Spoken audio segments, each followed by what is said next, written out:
Hello guys, আজকে তোমাদের সাথে শেয়ার করব চিংড়ি মাছের একটা নতুন রেসিপি।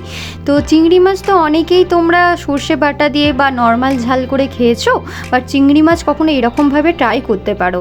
আজকের তোমাদের যে রেসিপিটা আমি দেখাবো সেটা হচ্ছে চিংড়ি মাছ দিয়ে গুঁড়ি কচুর ঝাল।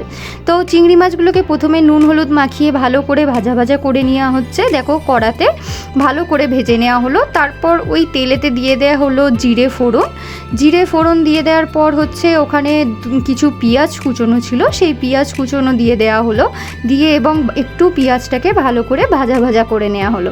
দেখো এখানে চিংড়ি মাছগুলো ভাজা হয়ে গেছে, তুলে রাখা হয়েছে।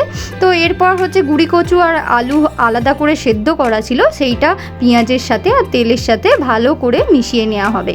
ভালো করে একটু ভাজা ভাজা করে নেওয়ার পর ওতে পরিমাণ মতো হলুদ গুঁড়ো, লঙ্কা গুঁড়ো, জিরে গুঁড়ো দিয়ে দেওয়া হলো আর ধনে গুঁড়ো দিয়ে দেওয়া হলো।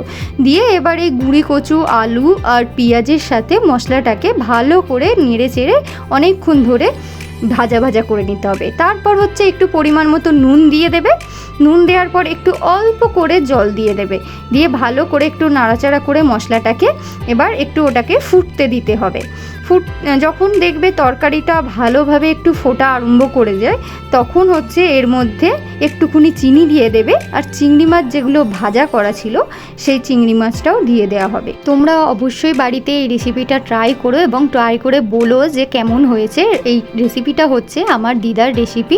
তো রান্নাটা সত্যিই খুব সুন্দর হয়েছিল এবং খুবই ভালো টেস্ট হয়েছিল গুঁড়ি কচুর সাথে চিংড়ি মাছের এই ঝালটা। এরপর দেখো এটা আমরা নামিয়ে নিলাম একটা পাত্রে।